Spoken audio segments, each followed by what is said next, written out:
Assalamualaikum warahmatullahi wabarakatuh. Ketemu lagi dengan saya Muhammad Akbar di channel upex.co.id. Hari ini kita bersama Bupati Endrekang, Bapak Muslimin Bando, dan kita diterima di lokasi yang sangat indah ini, sangat sejuk. Tempat ini sangat luas dan begitu banyak komunitas yang dikembangkan. Kami akan bincang-bincang dengan beliau dalam untuk mendiskusikan banyak hal. Bismillahirrahmanirrahim.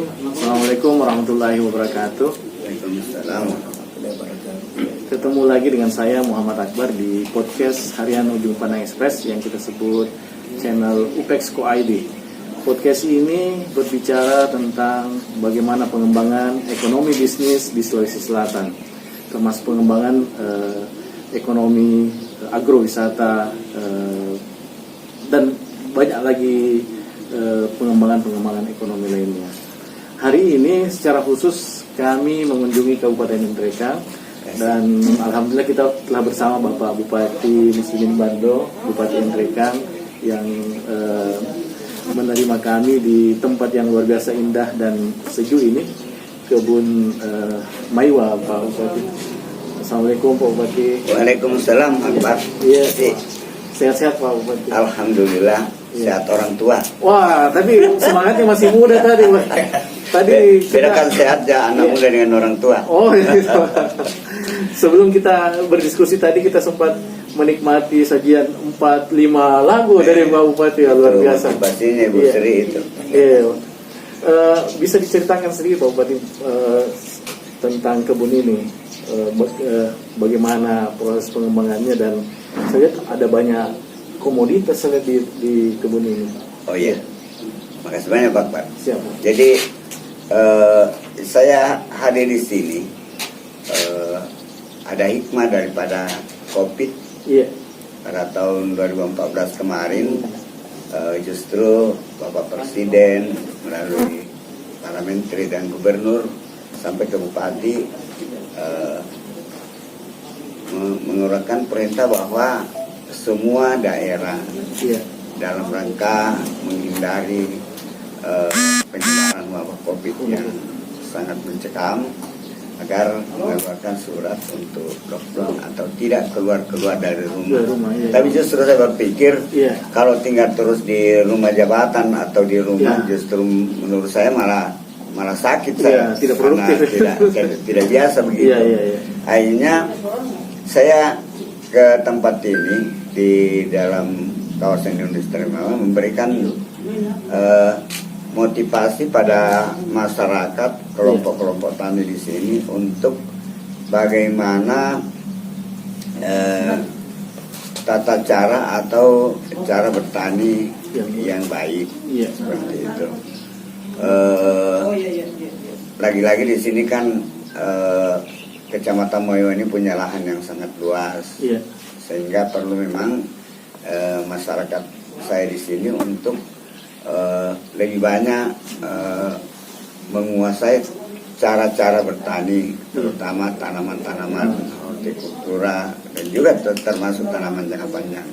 Inilah yang kita lakukan di tempat ini. Berapa hektar luasnya kebun ini?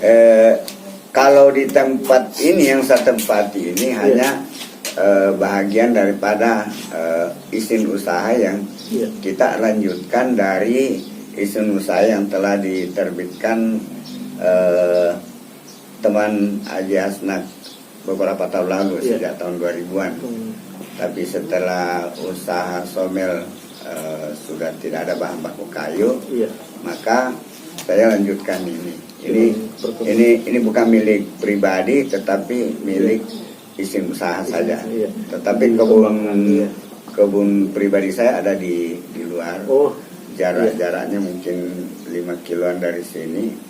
Di sana kurang lebih 20 hektar. Dan kita sudah tanam pala.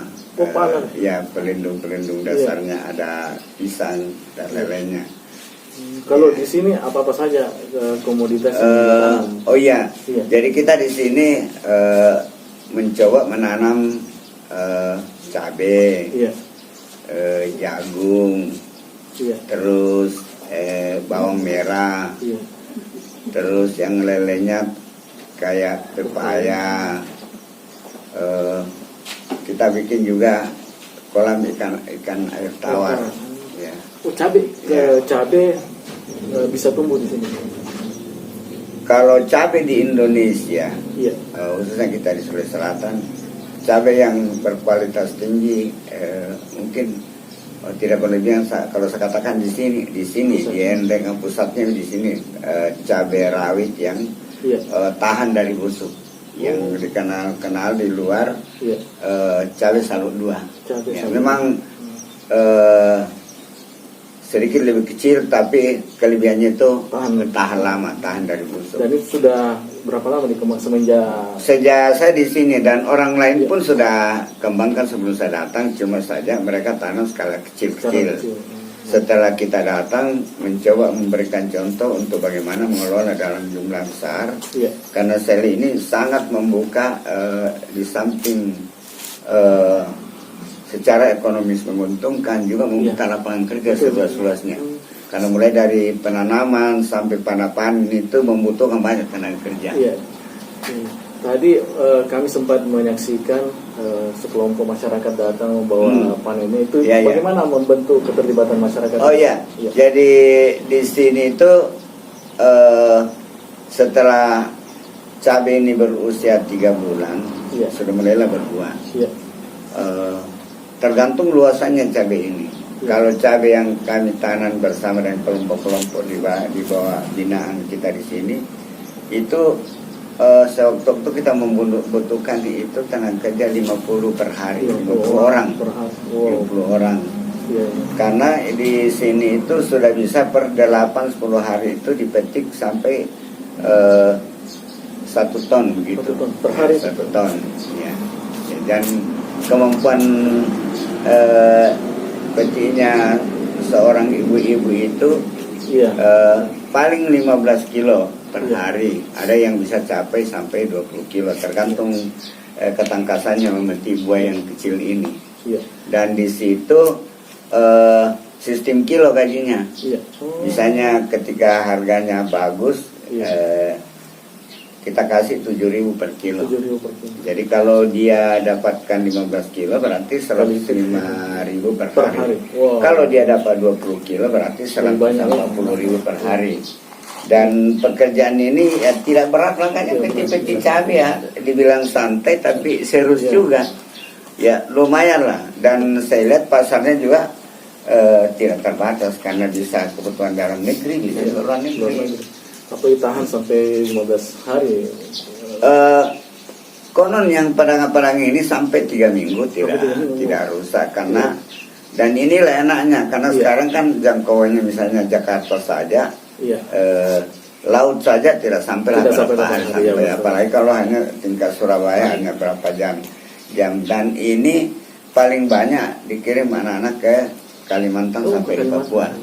Oh, sudah ya. Kemudian teman-teman pengirimnya ada yang kalau menjerit sekali Jakarta, misalnya harga di Jakarta sudah mencapai 100.000, di sini kan paling 50-60. Kalau kita lihat kargo yang 20-an ribu ya masih layak lah kalau dijual 100 di Jakarta misalnya. Dan mungkin kedepannya akan ada pengembangan lagi, Pak Bupati. Sekarang sementara kita kerjasama dengan koperasi OKM dan tenaga kerja untuk menghadirkan pabrik cabai bubuk, cabai kering. Karena begitu kan pasar hasil pertanian kadang-kala ketika semua daerah-daerah menghasilkan cabai pastilah harga turun. Nah, kita mau menciptakan bagaimana petani yang tidak tergantung dari volume atau besarannya produksi, tetapi dia bisa menahan. Ketika harga murah dia bisa tahan. Dan menurut saya hanya petani bisa menahan ketika ada olahan. Kalau tidak ada pengolahan, tidak mungkinlah kita tahan cabai sampai 1 tahun. Kecuali kalau diroa menjadi cabai kering, tapi jauh lebih baik kalau menjadi cabai bubuk.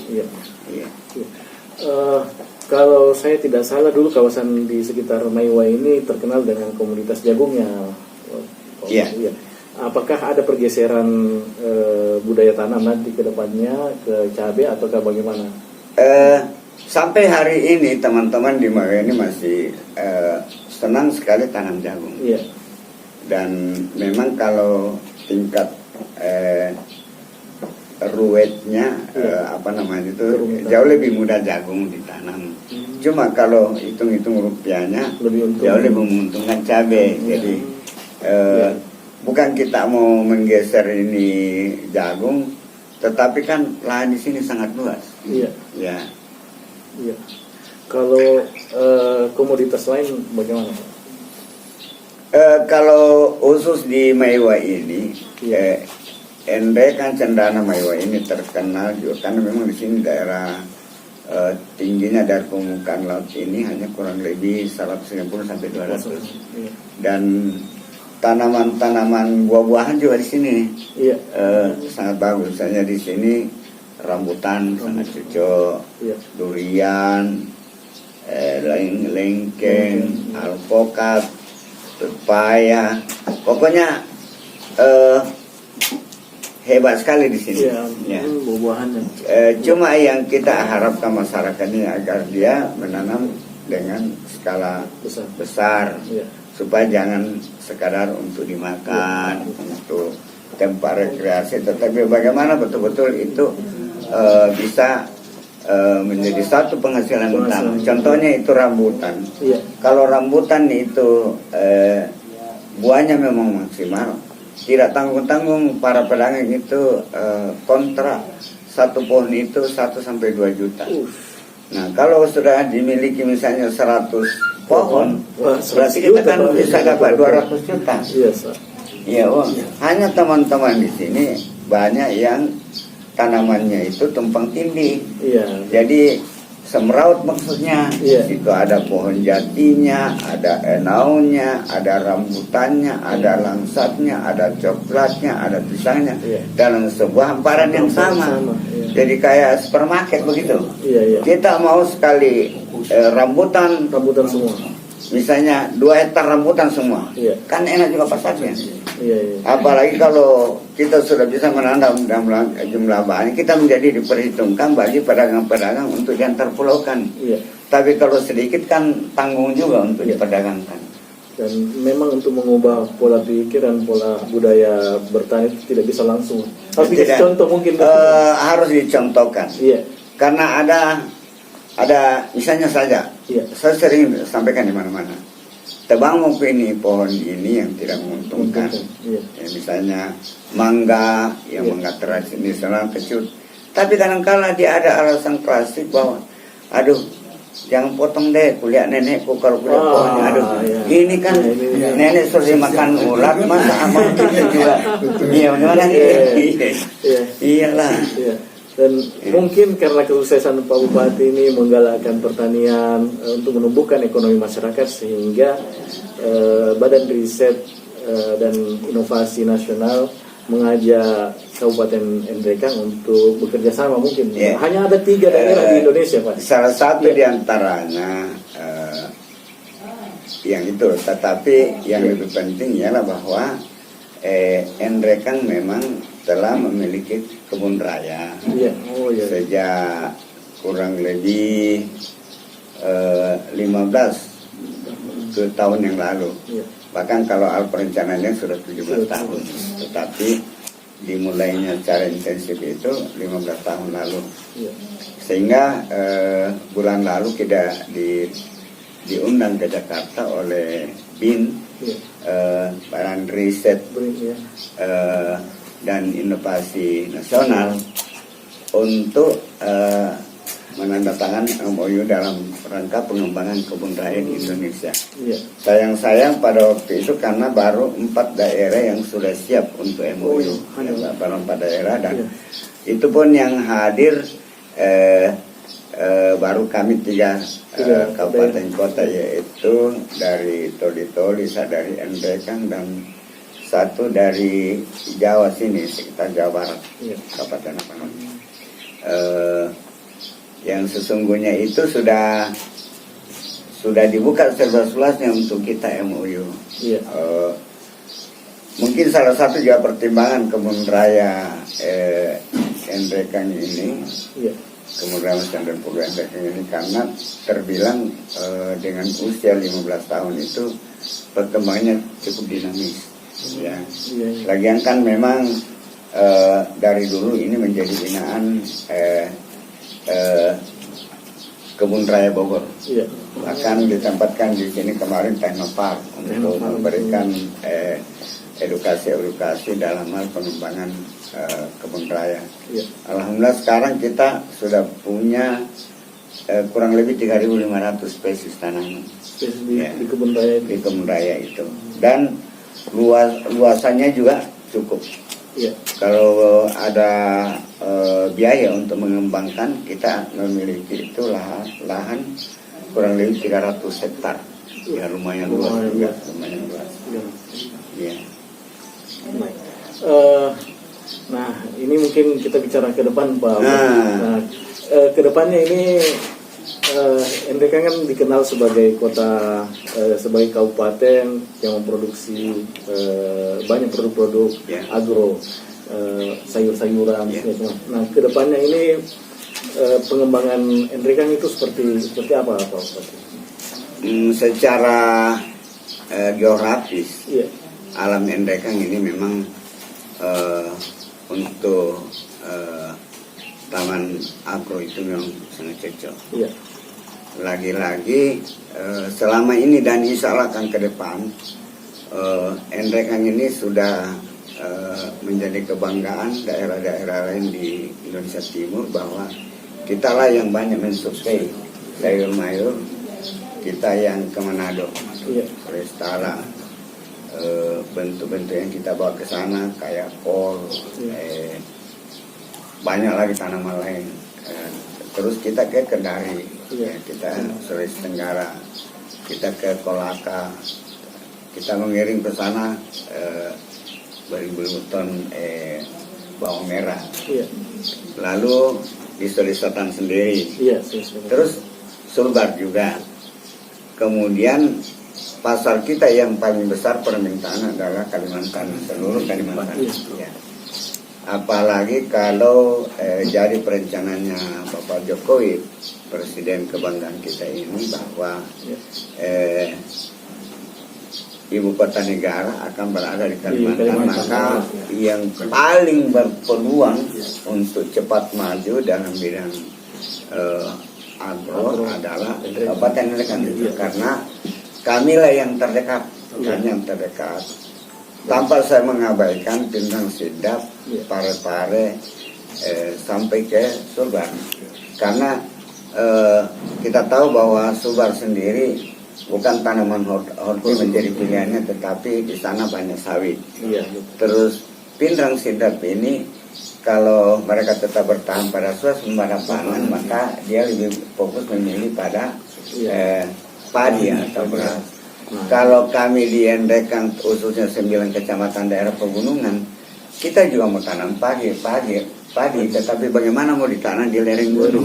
Maka biarlah kita memanfaatkan saja kearifan lokal, karena kalau bawang-bawang merah ini memang suka di daerah-daerah berbatuan. Ya, lalu masyarakat saya juga di sini sudah punya kecerdasan khusus, yaitu mampu merubah hukum-hukum alam. Misalnya pepatah mengatakan air cucuran atap jatuhnya ke perlimbahan, atau air itu mengalir dari atas ke bawah. Tetapi kalau orang-orang utara itu tidak lagi dari bawah, itu dari bawah ke atas, lalu pompanisasi. Nanti kita tara dengan embung-embung, ya Bu Sri, ya. Jadi nantilah di embung-embung itu baru dialirkan melalui pipa-pipa, tapi tidak lagi membutuhkan pos banyak karena sudah secara alam mengalir. Tapi pada awalnya itu dari sungai-sungai kita bawa naik sampai 5-6 kilo, 10 kilo. Kalau seandainya 10 kilo lalu mesin tidak sanggup mengantar satu kali, kita bisa ada mesin pengantar. Jadi misalnya kekuatannya 3 kilo, sampai ke 3 kilo buatkan lagi penampungan, baru dikirim lagi 3 kilo lagi sampai pada jarak misalnya 12 kilo 15 kilo sampai air dengan dari bawah ke atas. Ya, teknologi embung itu. Ya, lagi-lagi sekarang kalau bawang merah ini teman-teman itu sudah mampu menciptakan kota-kota kecil di kebun dengan menggunakan lampu-lampu pembasmi hama pada malam hari. Jadi Ya. malam hari terang. Terang. Tapi ingat lampunya itu bukan warna putih. Ya. Karena putih itu mengundang kupu-kupu. Justru pakai yang kebiru-biruan, kemerah-merahan sehingga mengusir kupu-kupu. Nanti di pinggir kebun ini dibikinlah semacam perangkap berupa dengan warna yang kesukaannya, baru di bawahnya ada baskom-baskom. Setelah datang terbang-terbang, paginya penuh baskom itu kupu-kupu itu. Yang kupu-kupu ini bawa telur ulat. Nah, seperti itu. Wah, luar biasa ini gambarannya. Mestinya harus begitu Bupati. Bagaimana kita memimpin 270.000 yang 90% petani, kalau bupatinya sendiri tidak tahu betul. apa itu bertani, susah itu. Susah itu. Dan itu harus dikembangkan. Kekayaan daerah ini kan tidak mungkin diubah menjadi ke arah yang lain. Malah harus dikembangkan. Sudah seperti itu mereka. Tinggal ini petani bagaimana dia bisa menerapkan 3 seperti yang sarannya mantan gubernur kita bernama dulu Pak Miruni, bahwa kalau petani mau sejahtera lakukan 3 hal: petik, olah, jual. Selama ini kan petik jual. Kalau cuma petik jual apa adanya ya jual, murah atau menguntungkan atau tidak. Tetapi kalau olah ada pengolahan, kita mengatur pasar. Dan itu sudah rencana kedepannya akan sudah hampir kita mulai. Bahkan sudah ada yang kita mulai. Iya. Oh, siap Pak.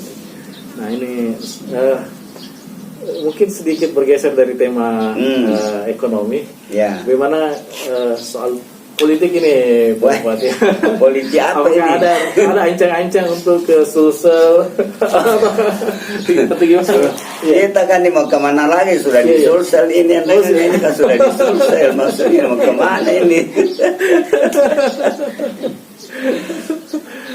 Biarlah nanti untuk Sulsel ini banyak figur-figur kita dorong sama-sama, kita bantu siapa yang bisa menakodai Sulawesi Selatan ini. Dan seorang bupati tentu tidak mampu menentukan. Itu yang menentukan adalah seluruh masyarakat Sulawesi Selatan. Sekarang enak, sekarang bottom up, mengangkat pemimpin itu dari bawah. Dan memang pemimpin langsung. Jadi apapun kita bilang, kalau hanya sendirian bicara bahwa ini yang kusuka, yang akan jadi adalah kesukaan seluruh masyarakat, dengan tentu tidak akan mungkin 100%, tetapi pasti yang terbaiklah yang terpilih, karena akan diukur dengan seberapa banyak suara diperoleh oleh kandidat dibanding dengan kandidat-kandidat lain. Oke. Wah, luar biasa nih Pak Bupati. Banyak sekali hal yang kita bisa tangkap hari ini.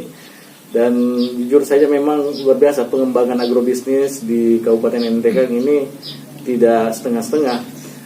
Pak Bupati langsung turun tangan memberikan contoh kepada masyarakat bagaimana sebenarnya menjadi petani yang modern, yang bisa mensejahterakan. Karena selama ini kan orang berpikir kalau jadi bertani itu tidak sejahtera, jauh dari sejahtera. Padahal ketika dimodernkan, dikelola dengan baik, itu malah bisa mensejahterakan kita semua. Dan itu alhamdulillah terbukti, dan saat ini terus melakukan pengembangan ke depan. Jadi memang pemimpin sekarang harus merubah paradigma masyarakat yang bertani. Jangan lagi ada image bahwa petani itu miskin. Harusnya itu petani itu kaya. Karena kalau tidak, berarti kita akan menjadi beban negara-negara lain. Jangan hanya lagu-lagu bahwa tongkat kayu jadi tanaman. jadi tanaman. Ya toh, tapi bagaimana kita buktikan? Cuma saja bahwa peran pemerintah sangat dibutuhkan dalam ini karena hanya petani-petani milenial lah, petani-petani modern lah yang bisa hidup kaya. Kalau selalu bertani dalam keadaan tradisional dengan tangan sendiri tanpa menggunakan alat-alat sintan, menggunakan obat-obatan terbaik, menggunakan pupuk-pupuk kandang yang sudah difermentasi atau diolah, itu tidak mungkin lah. Sehingga dibutuhkan memang kecerdasan khusus bagi pemimpin di daerah seperti daerah kita ini. Kebanggaan tersendiri bagi Endekan karena pemerintah pusat jauh-jauh sebelumnya itu sudah membangun di Endekan yang namanya Terminal Agro, pusat pasar sayur mayur yang terbilang besar di Indonesia Timur. Yang di Sudo. Di 24 kabupaten kota diselesaikan hanya di Sudo ada pasar agro, dan pasar agro ini tidak mengecewakan karena sekarang itu tidak lagi pasar mingguan tapi sudah menjadi pasar harian. Hampir hari itu 50-100 truk sayur mayur itu keluar ke seluruh penjuru pelosok di bagian timur Indonesia ini. Lain yang ke Palu, lain yang ke Manado, lain ke Kendari, lain ke daerah Makassar atas, terus lain ke Mamuju, apalagi yang ke Kalimantan, dan hampir penuh di kapal feri Pare-Pare ini. Hari-hari terkirim dengan berbagai macam. Di atas ada bawang merahnya, ada bawang prei, ada labu siam, ada kol, ada sawi, ada tomat, ada kacang panjang, ada buncis, ada semua. Ya, pokoknya sudah buah-buahan lagi ada, jadi jagung manis, ada semua di situ. Ada lagi ubi jalan. Pokoknya kalau masuk di pasar agro itu apa yang dicari adalah benar-benar sudah siap jadi penyangga IKN. Iya. Alhamdulillah. Baik, demikian perbincangan kami dengan Pak Bupati. Kami ucapkan banyak terima kasih Pak Bupati di tengah-tengah kesibukan beliau mau menerima kami di tempat ini, dan ini sebuah kesyukuran bagi kita semua. Dan mudah-mudahan dari berbincang-bincang kita ini bisa menjadi inspirasi bagi banyak pihak, semua orang. Podcast kita ini bisa disaksikan di channel YouTube upex.co.id, bisa Anda dengarkan di Spotify dan baca beritanya di Harian Ujung Pandang Express. Terima kasih banyak Pak Bupati. Terima kasih. Waalaikumsalam. Sampai jumpa di lain kesempatan. Iya, sampai jumpa Pak Bupati. Dan jangan bosan-bosannya ke Endekan. Siap. Oke. Assalamualaikum warahmatullahi wabarakatuh. Waalaikumsalam.